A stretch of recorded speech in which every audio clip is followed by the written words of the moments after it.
কিন্তু আফসোস আর পরিতাপের বিষয় হলো অনেক সন্তান এমন আছে দেখা যায় বিয়ের আগে মাশাআল্লাহ পিতামাতার সাথে ভালো আচরণ করে, কিন্তু বিয়ের পরে পিতামাতার সাথে শুধু খারাপ আচরণই নয়, বরঞ্চ মাঝে মাঝে বউয়ের কথা শুনে রাগ করে পিতামাতার গায়ে পর্যন্ত হাত উঠায়।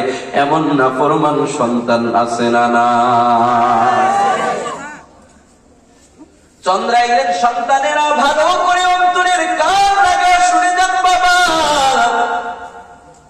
নবী আবার কি বলে জানেন?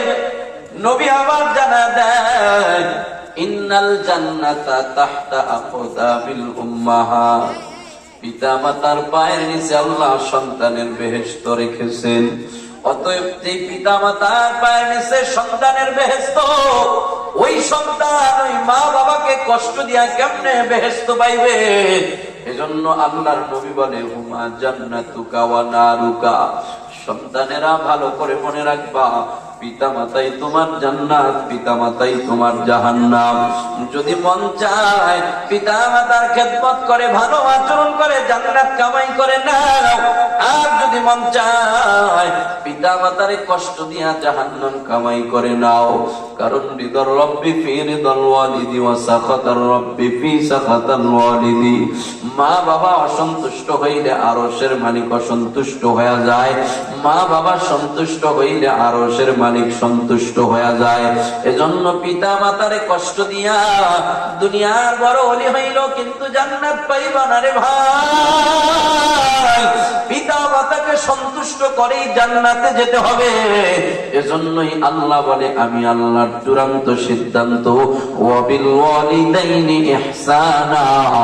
দুনিয়ার সমস্ত সন্তানেরা কেবলমাত্র শুধুমাত্র পিতা মাতার সাথে ভালো আচরণ করে জান্নাত কামাই করে নিবে। অনেক সন্তান আছে পিতা মাতার সাথে 10 বছর 20 বছর কথা বলে না। এ সন্তান অন্তরের কান লাগে শুনুরে ভাই আমার, আল্লাহর সিদ্ধান্ত কিন্তু চূড়ান্ত। আল্লাহর নবী বলে, পিতা মাতা যদি কাফের হয় তারপরেও পিতা মাতার সাথে খারাপ আচরণ করার সুযোগ নাই, পিতা মাতারে কষ্ট দেওয়ার সুযোগ নাই। অতএব আজকের এই বয়ান শুনে ময়দান থেকে বাড়িতে যায় যেই সন্তান পিতা মাতার সাথে খারাপ আচরণ করেছেন, পিতা মাতাকে কষ্ট দিয়েছেন, পিতা মাতার সাথে এখনো কথা বলেন না, হাতে ধরে পায়ে ধরে বলবো, বাবা পৃথিবীর সবাইরে কাদাইলো, বাবা আর মা নামক দুটা মানুষের কাদায়ও না। পৃথিবীর সবাইরে কষ্ট দিল, আব্বা আম্মারে কষ্ট দিও না। ময়দান থেকে বাড়িতে যায় পিতা মাতার পা ধরে ক্ষমা চাও। যদি এই ঢাকার বাড়িতে না থাকে, ওই গ্রামের বাড়িতে তোমার আব্বা আম্মা টেলিফোন করে আজকে রাতেই মাপ জানাও। কারণ পিতা মাতা যদি অসন্তুষ্ট হয়ে যায় তাহলে তোমার জন্য আল্লাহর তৈরি জান্নাত কিন্তু হারাম হয়ে যাবে। আর যদি কোন সন্তান রাতের বেলা পিতা মাতাকে এতটুকু খেদমত করে, পিতা মাতাকে রাতের বেলা কিছু খাওয়ায় তারপরে সন্তান ঘুমায়, হোক না সেটা দুমুঠো ভাত, হোক না সেটা 1 গ্লাস দুধ, 1 টুকরা খেজুর, নবী বলে, আসবাহানে মাফতুহানে মিনাল জান্নাহ। যে সন্তানটা রাতের বেলা পিতা মাতার মুখে কোনো খাবারের লোকমা দিয়া ঘুমায়, সকাল হতে হতে ওই সন্তানের জন্য জান্নাতের 2টা দরজা খুলে যায়। আবার যদি সকালবেলা সন্তান ঘুম থেকে উঠে পিতা মাতার মুখে খাবারের লোকমা উঠে দেয়, নবী আবার বলে, ওই সন্তানের জন্য সন্ধ্যাবেলা আবার জান্নাতের 2টা দরজা খুলে যায়। যদি একজনের মুখে খাবারের লোকমা উঠায় 1টা খুলে যায়, যদি 2 জনের উঠে তাহলে 2টা খুলে যায়।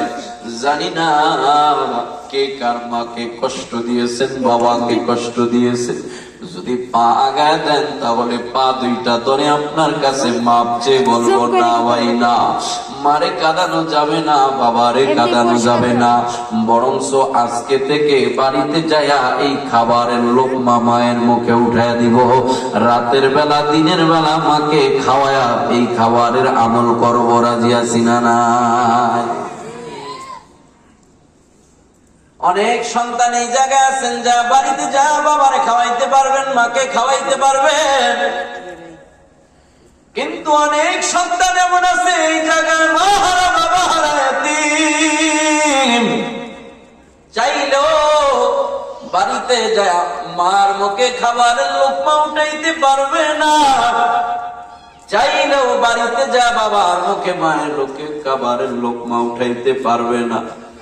এরা যদি আমারে প্রশ্ন করে, হুজুর আপনি তো বলেছেন পিতা মাতার খেদমত করবো, ততদিন আমার জীবন আছে, ততদিন আমার জীবন আছে, এখন আমি বাড়িতে যা কেমনে পিতা মাতার খেদমত করবো? আমার বাবা আমার মা আমার আগে কবরের জমিনে চলে গেছে, বাড়িতে যা এখন কেমনে আমি আমল করব? কেমনে আমার মায়ের খেদমত করব? কেমনে আমি আমার বাবার খেদমত করব?